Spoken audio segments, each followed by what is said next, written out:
103편의 말씀으로 만 가지 이유라는 제목으로 하나님 말씀 증거하도록 하겠습니다. 오늘 시편 103편은 그 표제에 붙여 있는 것처럼 다윗의 시입니다. 우리가 다 아는 것처럼 다윗은 그 누구보다도 파란만장한 삶을 살았던 우리와 똑같은 신앙인이었습니다. 야곱의 아내, 특별히 이 레아의 아들들 중에 루벤, 시므온, 레위 그리고 유다, 이렇게 네 번째 아들 유다 지파의 자손이었고, 그 중에 이세의 아들로, 그것도 여덟 번째 막내 아들로 태어났습니다. 다 아시는 것처럼 양치기 목동 시절을, 어린 시절을 다 그렇게 목동으로 보냈고요. 어린 나이였지만 들판에서 내 삶 가운데 동행하시는 하나님, 사자와 곰으로부터 나의 생명을 지켜주시는 하나님을 일찍이 경험하였습니다. 그래서 내가 치고 있는 이 양들의 목자가 아니라 내 삶 가운데 오직 여호와 하나님만이 나의 진정한 목자십니다 라는 고백으로 우리가 다 암송하고 있는 시편 23편도 다윗이 지었습니다. 선지자 사무엘로부터 이 사울 왕을 대신할 이스라엘의 왕으로 기름 부음을 받았지만 그 나이가 15살 즈음이었습니다. 여전히 아버지, 형들의 눈에는 그래서 들판에서 그냥 양을 치는 목동으로밖에 보이지 않았습니다. 아버지의 심부름으로 전쟁터에 나가 있는 형들의 도시락을 배달해야 되는 어린 소년이었습니다. 전쟁 중에 있던 형들에게 도시락을 전해주러 갔다가 이 만군의 여호와의 이름을 모욕하고 있는 그 골리앗 앞에서 사시나무처럼 떨고 있는, 벌벌 떨고 있는 이 사울 왕과 이스라엘의 군대, 곧 하나님의 군대를 모욕하고 있는 이 골리앗, 3m가 넘는 이 거인 골리앗 앞에서 만군의 여호와의 이름으로 이 어린 다윗이 골리앗을 무찔렀습니다.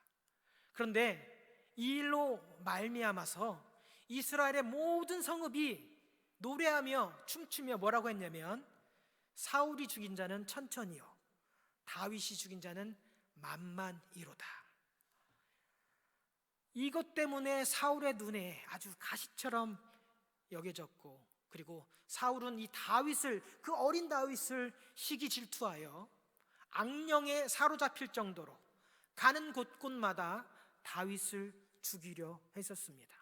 그럼에도 불구하고 다윗은 그럴 기회가 주어졌음에도 불구하고 하나님께서 기름 부은 이 사울 왕을 자기의 손으로 죽일 수 없다, 다윗을 따르고 있는 장수들조차도 지금이 적기입니다, 지금입니다 라고 사울을 죽이자고 했음에도 불구하고 모든 생명은 하나님께 있음을 고백하며 스스로 광야로 도망다니기를 스스로 선택하고 그렇게 고난과 위기를 끝까지 감내하였습니다. 이후로 왕이 된 이후에도 전쟁에서 승승장구했지만 어느 날 옥상 곁에서 이렇게 거닐다가 목욕을 하고 나왔던 이 밧세바를 바라보게 됩니다. 그런데 자기가 가장 아끼던, 가장 충직한 신하였으며 장수였던 햇사람 우리아의 아내라는 사실을 알고도 햇사람 우리아의 아내, 자기의 가장 믿을 만한 충직한 신복, 그리고 전쟁의 장수였던 이 아내를 강제로 빼앗고 그것을 감추기 위해서 그 우리아를 가장 치열한 전장으로 보내어 전사하게 만들었습니다. 이 모든 것을 하나님은 알고 계셨고, 그리고 다윗의 절친이었던 나단을 통하여 하나님은 이 다윗의 죄를 깨닫게 하셨습니다. 그리고 이 다윗의 순간의 죄악 때문에 얼마나 큰 대가를 치러야 했는지 사무엘하 11장 11절에 이렇게 기록되어 있습니다. 여호와께서 또 이와 같이 이르기를, 보라, 내가 너와 내 집에 재앙을 일으키리니 내가 내 눈앞에서 내 아내를 빼앗아 내 이웃에게 주리니 그 사람들이 내 아내들과 더불어 백주에 동침하리라. 너는 은밀히 행하였으나 나는 온 이스라엘 앞에서 백주의 이 일을 행하리라. 너는 아무도 모르게 은밀하게 죄를 지었다라고 생각했지만 앞으로 너의 이 죄 때문에 내가 이 백주 대낮에 많은 사람들로 하여금 수치를 당하게 될 것이다. 근데 뿐만 아니라 이 범죄로 인하여 여호와의 원수가 크게 비방할 거리가 생겼다라고 하나님께서 말씀합니다. 하나님을 믿는 우리가 작은 죄에 넘어질 때 우리가 너무 쉽게 생각하는 것, 관과하는 것이 하나가 있는데, 우리가 범죄를 할 때 우리의 죄로 인하여 우리만 그 죄의 벌을 받는 것이 아니라 우리가 믿고 있는 하나님이 세상으로부터 업신 당하게 된다는 겁니다.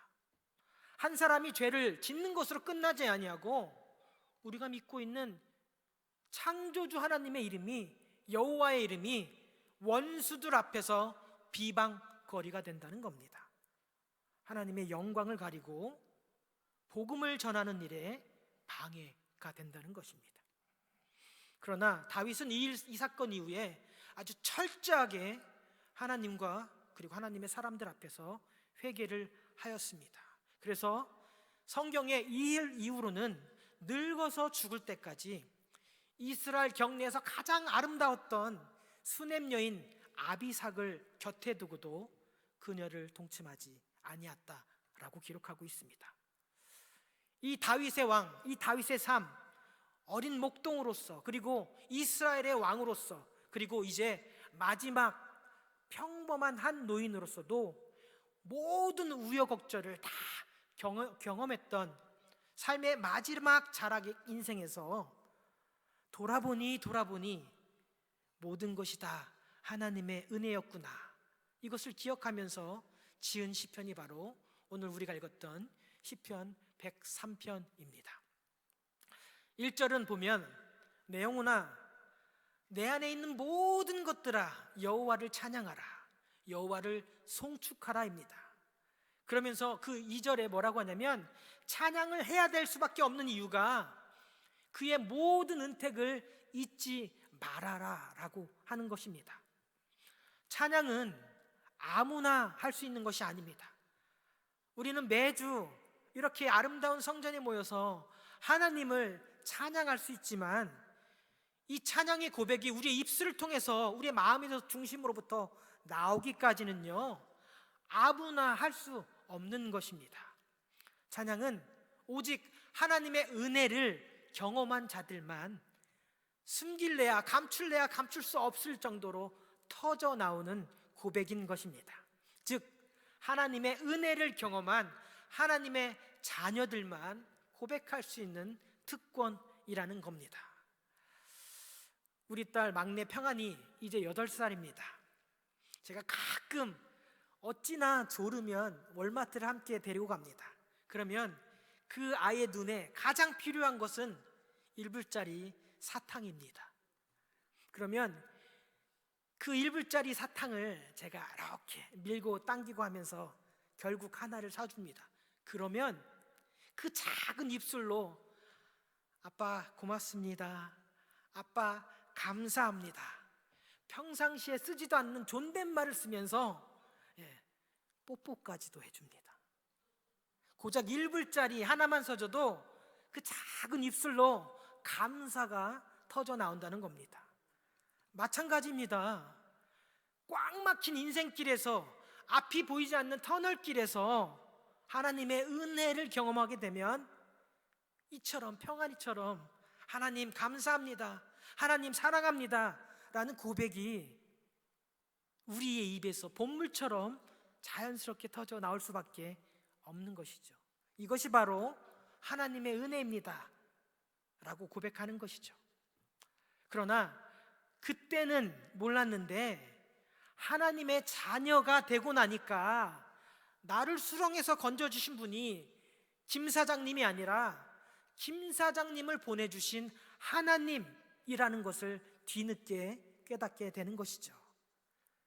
그러면 그것이 하나님의 은혜였다는 것을 깨닫게 되면 오늘 다윗의 고백처럼 찬양하라 내 영혼아, 내 속에 있는 모든 것들아 여호와를 송축하라 라고 주체할 수 없는 그 강벽으로 하나님을 찬양할 수밖에 없는 것이죠. 그렇게 하나씩 내 삶 가운데 삶의 모든 여정 구비마다 나와 함께 하시는, 나를 버려두지 아니하시고 내 삶 가운데 도움의 손길로 함께 하셨던 하나님이 있었음을 고백하는 것이죠. 그런데 그 은혜 중에 가장 큰 은혜는 바로 예수 그리스도를 고백하는 은혜입니다. 내가 주인 되었던 삶, 내가 모든 것을 계획하였고 하나하나 철저하게 내 계획대로 이루어졌던 삶 속에서 이제는 내 삶이 내 것이 아니구나, 내 삶은 예수님 것이구나 라고 고백하는 것이 바로 예수님을 나의 구주 그리고 나의 구원자로 고백하는 그것이 바로 우리가 고백해야 될 은혜 중에 은혜인 것입니다. 다윗은요, 험한 산을 수십 번 넘어야 되는 그런 고된 인생을 살았지만 그 와중에도 오늘 본문 2절에서 뭐라고 하냐면 받았던 모든 은택, 그 은혜를 잊지 말라고, 자기 스스로 내 안에 있는 모든 것들아 그 하나님 여호와의 은혜를 잊지 말지어다 라고 반복적으로 말하고 있습니다. 하나님의 자녀됨의 그 은혜, 구원의 은혜를 잊어버리는 순간 우리는 천사로 가장한 사단의 그 유혹과 세상의 그 쾌락 앞에서 이리저리로 갈 바를 알지 못한 채로 헤맬 수밖에 없기 때문입니다. 그러니 우리는 매주 이렇게 모여서 내 영혼아 여호와를 송축하며 그가 베푸신 모든 은혜를 잊지 말아라 스스로 다짐하고 결단해야 되는 것입니다. 그러면서 3절부터 19절까지가 하나님께서 어떻게 나를 구원해 주시고 건져 주시고 은혜를 베푸셨는지에 대한 그 내용들을 하나씩 언급합니다. 3절부터 내 모든 죄악을 용서해 주셨고 내 모든 병을 고쳐 주셨습니다. 내 생명을 파멸에서 속량하셨고 구원하셨고 인자와 긍휼로 참아주셨다라고 고백합니다. 특별히 5절에 보면 좋은 것으로 내 소원을 만족하게 하사 내 청춘을 독수리같이 새롭게 하시는도다. 우리 최성자 권사님 이 말씀 꼭 외우십시오. 내 청춘을 독수리같이 새롭게 하시는도다. 아멘.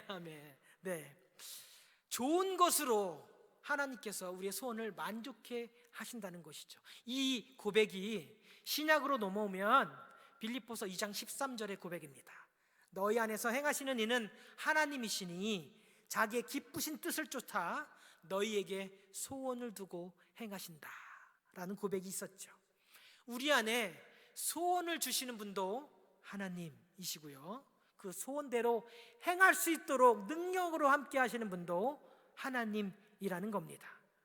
하나님께서 우리 삶 가운데 가장 좋은 것을 주시는데 그것이 바로 우리의 삶 가운데 떠나지 아니하고 외면치 아니하시는 우리 안에 내주하시는 바로 성령님이라는 겁니다.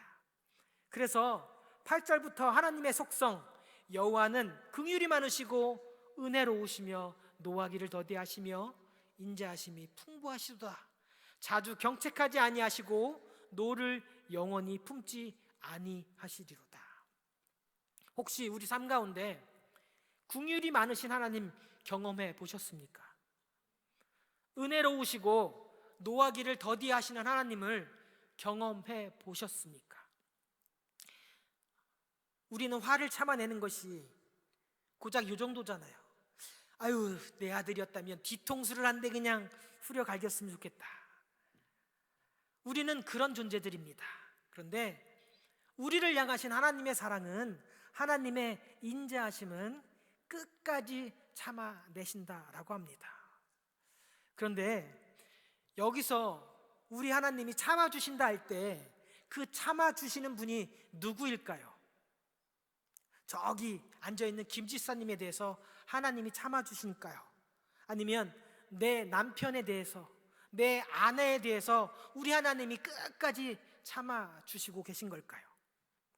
우리 하나님께서 내가 오늘도 참는다, 내가 오늘도 봐준다, 그렇게 하나님이 인자하심으로 끝까지 참아내고 기다려주시는 분은 다른 사람이 아니라 바로 나입니다.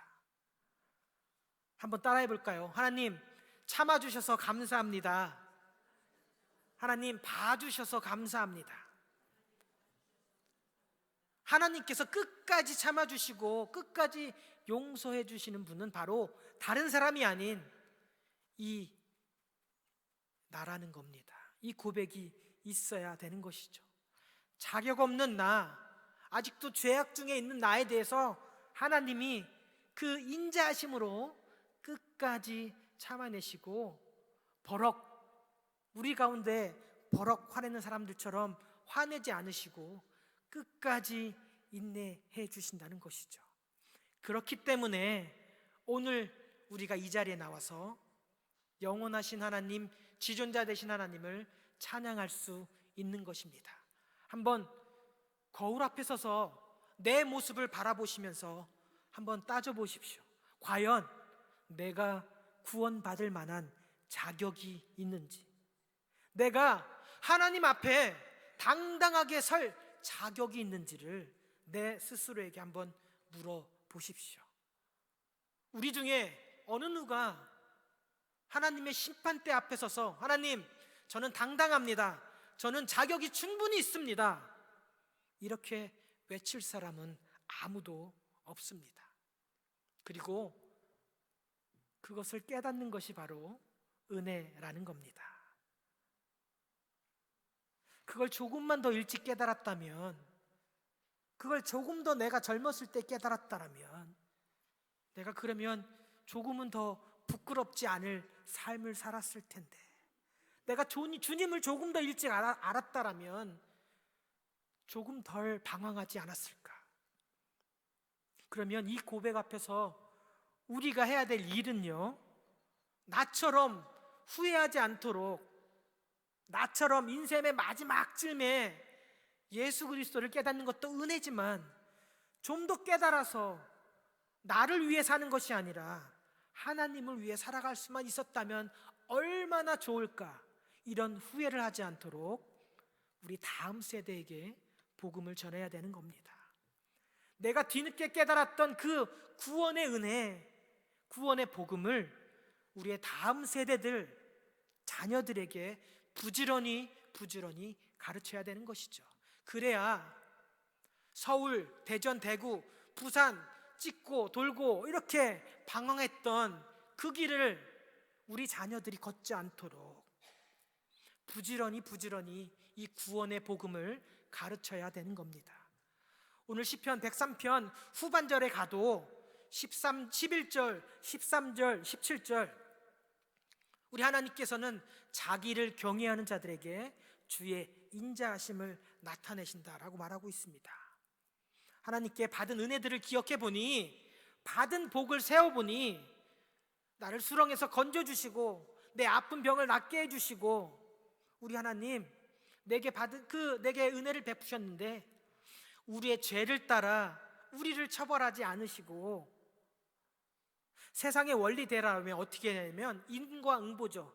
세상은 뿌린 대로 거둬야 되고 콩 심은 데 콩 나고 팥 심은 데 팥 나야 되지만, 다른 종교에서는 업보대로 살아서 행한 대로 벌을 받아서 다음 생애에는 동물로 태어나기도 하고 끝없이 돌고 돈다라고 말을 하고 있지만, 우리 하나님은요, 하나님을 경외하는 자들에게 그 죄악대로 거두지 않으시고 갚으시지 아니하시는 하나님이십니다. 다윗은요, 구약 성경에만 600번의 이름이 거론됩니다. 신약성경에는 60번이 나옵니다. 지금이야 이 사람 저 사람이 다 데이빗이라는 이름을 쓰고 있지만 성경에 나와 있는 660번의 다윗이라는 사람은 오직 한 사람, 동명이인도 없고 무조건 하나님의 종이었던 다윗을 언급합니다. 그런데 그 다윗도 결국 70살에 죽었습니다. 하나님의 마음에 쏙 들었던 다윗도 고작 70년을 살다가 이 땅에서 죽었습니다. 우리 인생은 어떻습니까? 이미 70을 넘긴 성도님들도 계시고 대부분 우리들은 아마 다윗보다 더 긴 인생을 살아가야 될 것입니다. 우리가 살아가는 동안 하나님 말씀 붙잡고 우리에게 변함없는 하나님의 은혜를 경험할 수 있도록 오직 말씀만 붙잡고 살아가야 될 것입니다. 사순절 벌써 5번째 주일이 지나갑니다. 바쁘게 살아갈 수밖에 없지만 잠시 가던 길을 멈추고 내 인생을 돌아보면 하나님의 은혜, 감당할 수 없는 하나님의 은혜 하나씩 더듬더듬 세워가다 보면 어쩌면 우리의 손가락으로 다 셀 수 없는 하나님의 은혜를 기억하게 될 것입니다.